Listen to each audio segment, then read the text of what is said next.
Amanda, welcome back. Thank you. It's good to be here. It's good to see you.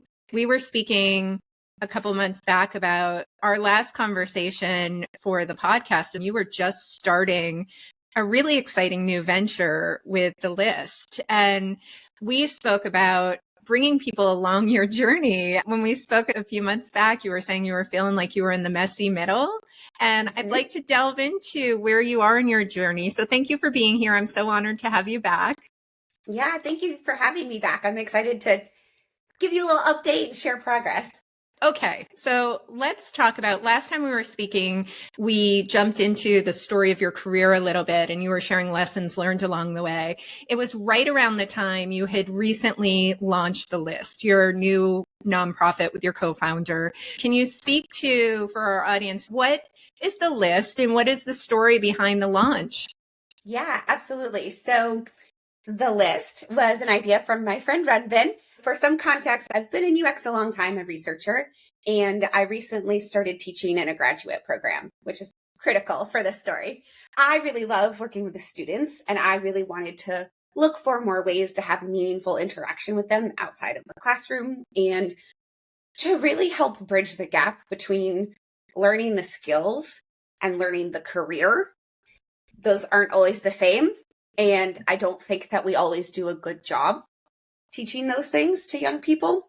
So my friend Renben had an idea to create a curated list of students in the area where we live that are interested in working in startups and have the kinds of skills that startups like his are interested in. There's a big AI program at the school that I teach in. The program I teach in is called Design and Technology Innovation. So there's lots of students around, but there was a gap between students and that kind of startup ecosystem. So the list originated from the idea of curating a list of students to reach out to.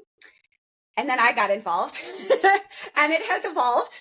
So when I first spoke to you about this, we were still in the planning stages. And actually tomorrow is my last student's last day of the first cohort. So we managed to pull together 4 internships this summer locally where I live in Durham, North Carolina. We had one partner startup that we worked with extensively. And then I also had the opportunity to bring a student on to actually work on the brand identity of my own organization. So part of the news is that we're now called the Seed List and we have a new name and we are about to launch our new visual identity and our new brand as well. So when did you and your co-founder officially start, now called the Seed List, but when did you start the nonprofit? Yes. So the idea happened over coffee in February. We pulled things together and put up a website and recruited students, and they kicked off. 2 of them kicked off in May. Some kicked off in June, and then it's currently August. So not quite 6 months ago. Since our last conversation, several listeners have shared with me that you inspired them through your story, specifically your willingness to talk about the messiness and the messy middle. But another key point around your story, and you were sharing this, Amanda, you've had an extensive career in the UX world and UX research world. You still do, but you've taken a really, really major leap in jumping into the nonprofit world when, as you said, you did not have as much background or expertise here. And it helped inspire other women and other listeners to go, if Amanda can take a leap this big, I can take some actions along the way. And I'm wondering now, 6 months in, are you feeling like this is still the mess, or are you starting to reach the other side? Yeah, so definitely it's still the mess, but it's a different mess than it was before, and a progressed mess and a maybe better scoped mess than what we had before. So I think when I first talked to you, I was like, I don't know how I'm going to run the mentoring. I don't know how I'm going to choose the students. I don't know how I'm going to find the startups. I don't know almost anything. And so now we're at the place where we've had a really successful summer in terms of the students' experiences and the startup experiences. And we were accepted into a social enterprise accelerator, which is exciting. Yeah, shout out Sea Change. And now I have shifted from running a pilot of trying to figure out the programming aspect, but shifting gears a little bit to start really figuring out operationally, how do I make this thing sustainable? Because this summer was really fun, but not something I could do forever. Okay. So my hypothesis is it was a lot. Was it too much to sustain for you? So there's a couple of components of that. One of the things is that one of the learnings that we had is that one of the reasons we hypothesized that it was so successful, because we had, for context, my research skills really helped in succeeding in this endeavor. We had talked to several other people who had attempted versions of this previously that had petered out or not done that well or not been that impactful. And one of the key differences was that I was really hands-on with the students. I had multiple meetings a week with them and the client. It was very curated compared to most of the other programs, which is fine when there's 3 to 5 students and they all are doing something mostly in my wheelhouse. I think that I want to continue that model of being very curated and hands-on, but it won't be possible to scale if I'm the bottleneck, if I'm the only mentor. So that's part of it, is just the learning of what makes it work. And what makes it work is an additional level of hands-on curation and mentorship and guidance, and really serving a purpose that other programs haven't. And then, of course, there's money, right? So sustainability in terms of, we plucked it together for this summer and that was great, but our bank account is not very large and we need to work on funding that in the future. So that's a lot of what I've turned my attention to.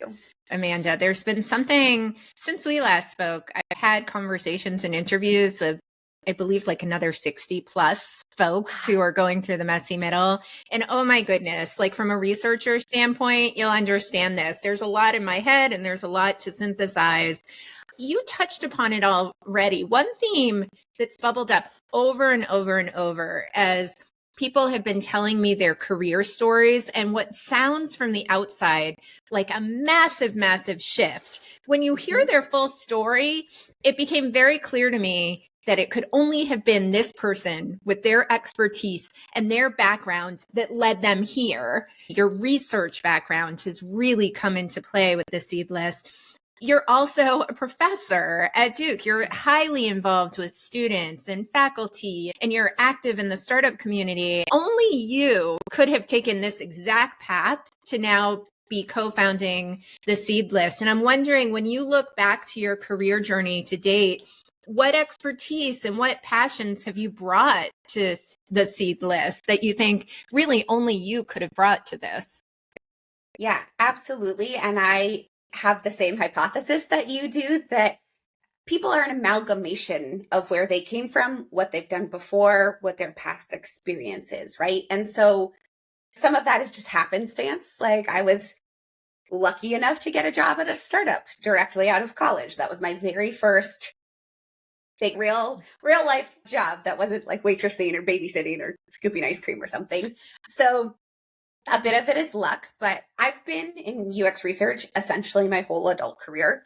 Research naturally turns you into a strategist as you start to understand people and trends and what to do with the information. So I have a lot of the product or business strategy side of work that is outside of the scope of a traditional UX research role.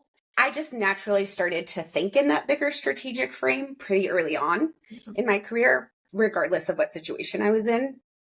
I also have been fortunate enough to work in essentially every slice of UX. So I've been at a startup, I've worked at a giant corporation, I've worked at an agency multiple times for all of those things, and I've been a consultant to all of those places as well. So I have a pretty good understanding of how certain decisions get made in those different kinds of organizations, how they organize work, that sort of thing.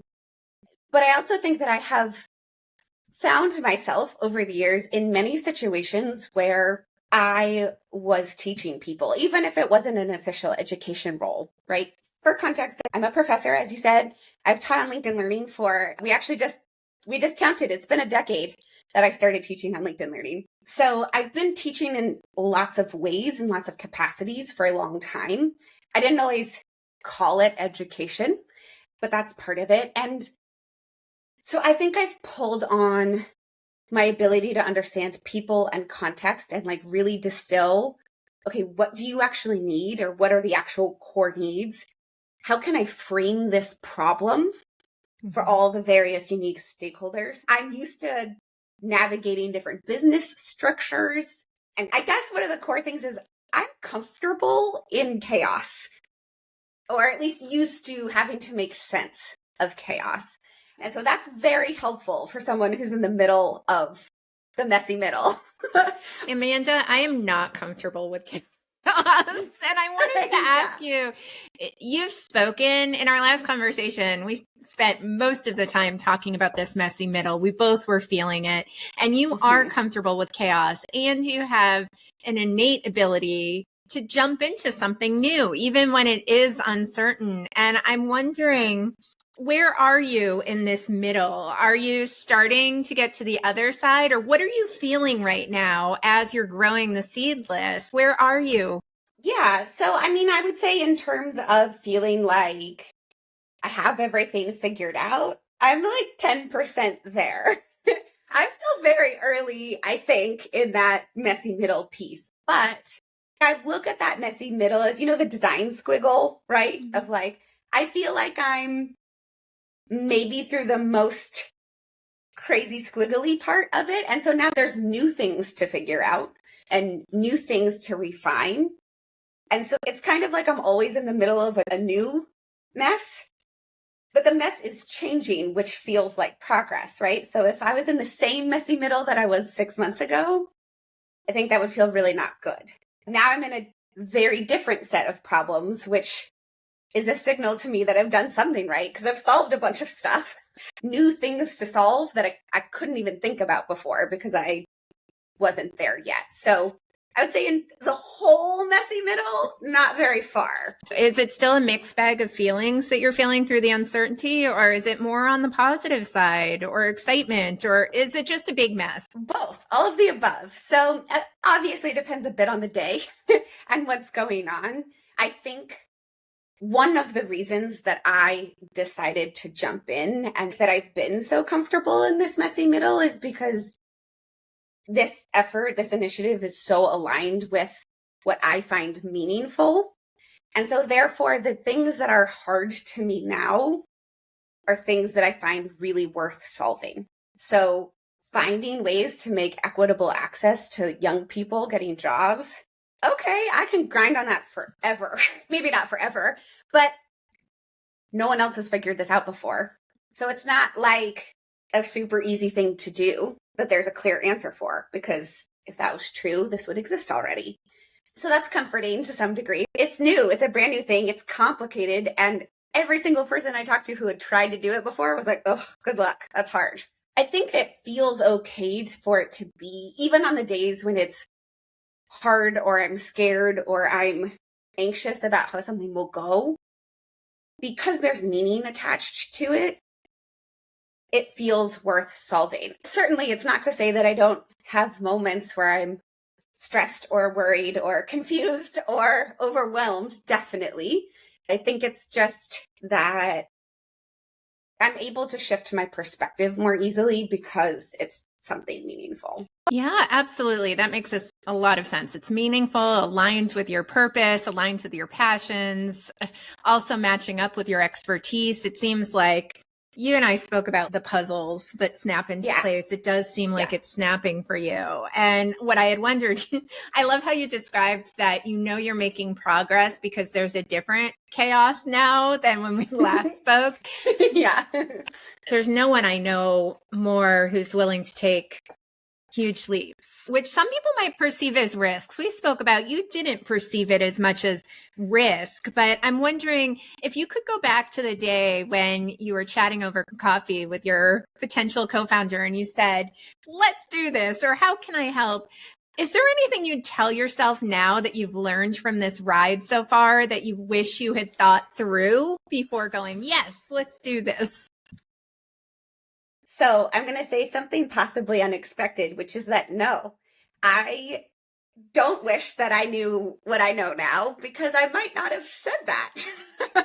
I might have been like, oh no, that's a lot and going to be overwhelming sometimes. And I think in the best possible way, a bit of naivety in terms of how much work it was going to be or how much I had to learn was actually a bit of an advantage, because I'm pretty good at tackling things as they come. But if I had sat there at the beginning with this knowledge of how many things there were going to be to tackle or how complicated it was going to end up becoming, I might not have so enthusiastically said, hey, do you want help? And then turned it into my baby. Amanda, it makes total sense when I'm talking with people who were inspired with you, but also others where before they take a leap, they have this paralysis and they're overthinking and they're thinking about all these potentials that could go wrong. You're absolutely right. Taking the action, you can't really predict where things would go. There was no way you'd know where you are now. But if you had known this, you're right. It could really slow you down. It hadn't really occurred to me like that, but it makes absolute sense that some healthy naivete is excellent in certain circumstances. I do think I've actually said that more than one time, where people are like, what would you tell younger you? And I'm like, just keep going. Just don't try to know everything. And I think that's the other thing. I couldn't possibly have known everything before I started, because you can't know until you're in the middle of it and something comes up that you have to solve. I do actually tend to be a bit of a worrier, which maybe sounds counterintuitive based on everything you've just said about me, but I deal with anxiety with action, because it makes me less stressed to say, now I know that doesn't work, or, oh, that part worked. Frankly, it's a coping mechanism for me to take action. If I just sat and thought about all there was to do or all there was to figure out, I might not ever do any of it. There's so many reasons I love chatting with you. But one thing is we only met like within the last year, but every conversation we've had has been super honest, super raw and authentic. And you said it hasn't really been 2025 has not been easy for nonprofits. I was speaking to another connection to also, she started a nonprofit the last few years. And I was saying to her, would you like to come on the program to speak to people about if they're considering starting a nonprofit, what they might do? And she said to me, Christine, I tell them not to do it right now. And not because she loves her work, but she was very much feeling like it wasn't the time. And there are barriers, but I hear from you that there's no right or wrong time. You and your co-founder are moving forward. It is tough, but you're going to make it work and iterate. Yeah, everyone's different, and it depends a bit on the scope of your focus as well for a nonprofit. But there's a couple of reasons for me to push forward. One of them is because of the state of the world right now. I feel like the work that we're doing is more important than ever, not less important. It's more important to create accessible, equitable pathways into the tech world. It is more important to give young people mentoring and guidance and help and to create connections. It is more important to build a strong community. So would it have been easier if I had done it 5 years ago? Almost certainly, yes.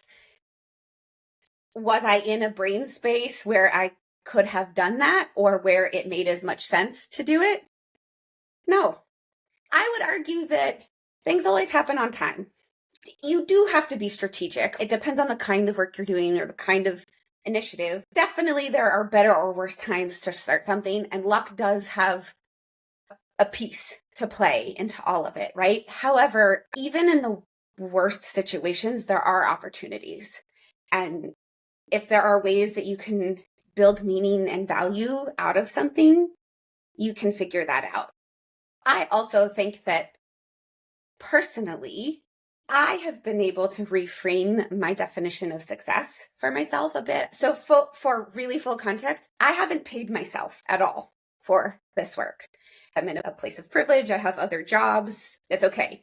But to me, it is a success if one person gets hired, or if the one startup that we've worked with so far ends up doing better because of the work that we did. To me, that's incredible. Even if I never can pay myself back for any of the time that I spend on it. And that is both an incredible place of privilege that I have, and also a lot of hard work to rewire in my brain what success is, or to redefine what that looks like. So in that way, there's no better time to start a nonprofit. Well, you're helping improve lives, and you're known as the internship person. None of us just wear one hat or one identity. There's so many rich facets to each of us. And we were speaking about like only you could have this path, and we feel the same way. When you meet people now and they ask you, inevitably it comes up, what do you do? You've had such an extensive career. You were and are the UX leader and UX researcher. You have your LinkedIn courses. You're still making those. How do you describe yourself now? Actually, that's something I'm working on. I need a better elevator pitch at this point, because I don't intend to stop any of it. And it all does, to your point, it all does work together and fit together. So I think the latest way that I described myself is I run a UX research firm. I'm a professor of innovation, and I am the co-founder and lead mentor at the Seed List. The thing is, most of that doesn't actually mean anything to most people, so it still requires a conversation. What's coming to mind for me, and I was thinking of you as you've been telling this story, that starting the nonprofit and the actions you've taken, it just feels like, I know it's not smooth. I know you've described that it's been a mess along the way. What was coming to mind, and I'd love to get your take, I was reading a book. Her name's Dr. Lisa Miller. She wrote The Awakened Brain. She talked about this notion of there's a road of life. And the way she described it is those periods in your life, and you've spoken to this, Amanda, where you're doing things that aren't aligned, or you're trying to move in a certain direction. There's something you really, really, really want. You think it's what you absolutely need to have. You're banging, banging, banging on the door, trying to get in. And she described it as the red door. And that door just won't budge. And after a while of doing everything right, trying to open it, you just take a shift and you move 30 degrees, 50 degrees, and there's this wide open yellow door. And it's not what you envisioned. It's not what you imagined. But the way she described it is this yellow door is just open and things just run smoothly, whatever we mean by smoothly. And when I was hearing your story, I was thinking about, despite you describing it as the chaos and the mess, this feels like a yellow door moment for you. It does. And I think, to your point, if you had asked me 5 years ago, would I be a professor and running a nonprofit? I would have been like, not without a lot of different life choices, right? Because it didn't occur to me that this was my path at the time. I was, at that 5 years ago, very in the weeds with my consulting business. But you're right that it just shifting a bit.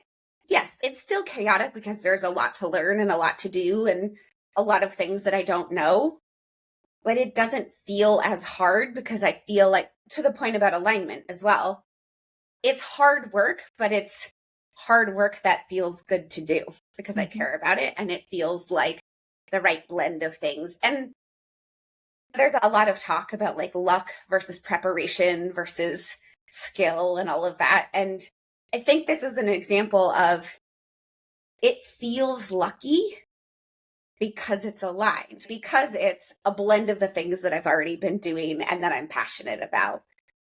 A lot of really great things have happened. A lot of very cool conversations have happened, having some conversations with some interesting partners, and there's a lot of potential. I truly don't know where this is going to go. No idea. Just like if you had asked me 5 years ago if I would be a professor and running a nonprofit, I would have been like, nope. Let's see in 5 years where I am. Maybe the yellow door isn't wide open, or maybe it's open and then there's like some mud behind it that I got to sludge through, right? But it feels, at this point, it feels insane to me that I would be doing anything else. Since I've met you, it's really become so clear to me what a connector you are, both in the tech community, UX community, but in your community, in the education space. And you're connected to a lot of people. You also proactively connect people and connect the dots for people. And you've spoken so much about the power of a network, like a really authentic network. And you were saying, if I had spoken to you 5 years ago, you could have never imagined you'd be a professor at Duke or that you would be running your nonprofit. But both of those were examples of your network coming into play. And I'm wondering, since you've started your nonprofit, are you seeing places where your network is still helping to lift you up? And if so, how? Yeah, I mean, I think that there's nothing more powerful than your community, especially right now. And some of that has to do with just how you feel when you're having a tough day, and you can talk to someone who buoys you or who can point you in the right direction to get help on something, or even who can just listen to you and be in that space with you. Like, yeah, that does suck. No one knows everything. No one knows everyone. So having friends or connections in different spaces who know different things is invaluable, because I'm never going to know everything. But I can make friends with a lot of people, and between us, we can probably know almost everything, right? Or a lot more than I can know on my own. The reason that I'm in the social accelerator that I'm in right now, I had looked into it. It's the first cohort in North Carolina. I'm very excited about it. I saw a posting for it, but the start date was in the middle of a very busy period for me. The night that the submissions were due, a friend of mine who I met running a meetup group texted me and was like, hey, I'm actually working on this accelerator. I think your effort would be great. Okay, it's like 8 p.m. It was due at midnight. And I was like, all right, well, I have this other application I've done before. Let me try to update it real fast. And I pulled it together, sent it in. Then I got accepted. When you are authentically want to help people, they'll want to help you too. And I'm seeing that over and over all the time, every day, right? Like, stuff I don't know, someone else knows, and stuff other people don't know, I know, so I can help them with that. And I think it goes back to, we're hardwired to be in community. We need each other. And I think we all do better when we're connected and we're using our collective strengths. And there's no way that I would be where I am now if I hadn't built the connections that I have. And I will also say that it comes more naturally to some people than others. It does come naturally to me, but I want to encourage people that you don't have to be the bubbliest, most extroverted, loudest person to make authentic connections with people. You just have to be genuinely curious about people and genuinely want to help. For my community, I'm wondering, based on your story and mid-journey with your nonprofit, if they take nothing else away from all of the lessons learned, your experience of where you are now, what is the one thing that you're hoping, if they took it in from our conversation today, they'll take away from this chat today? So the first is, go outside your house, even when you don't want to, even when you're uncomfortable. Go to that networking thing, show up at that dinner, take that call. Not every one of them is going to be fruitful. You don't always make a long-lasting connection. That's okay. It's a skill to practice, to network, right? And to build relationships and to build community. Even if you're nervous about it, even if it doesn't come naturally to you, find ways to make new connections. That's my very first thing, because you never know what that is going to lead to. So that's one big one. The second one is, I did take a fairly big risk, but you don't have to do that in order to find ways to get closer to meaning or closer to what it is that you want to be doing. Taking me for an example, maybe not everyone would have been like, yeah, let's start a nonprofit, but maybe you could volunteer to mentor or offer to speak at a school near you. You don't have to do all the big things in order to make progress. And for a lot of us, it's that first step that is hardest. And to your point again about thinking and planning and like, oh, what am I going to do? And how's this going to work? And what about this? And what about that? Well, I started a nonprofit, but I didn't do all of the stuff that I've accomplished in the last 6 months the first day. Literally, I went to coffee. The first step of this was I said yes to going to coffee with someone. And my call to action for the people is you don't have to change everything to start changing. And sometimes that first little step turns into something huge along the way. But you're never going to know if you don't take that first step. Amanda, thank you so much. I'm really hoping you come back when you have more to share with us about your journey. Yes. I'm sure it will be soon, right? I'd love to have you back. Thank you so much.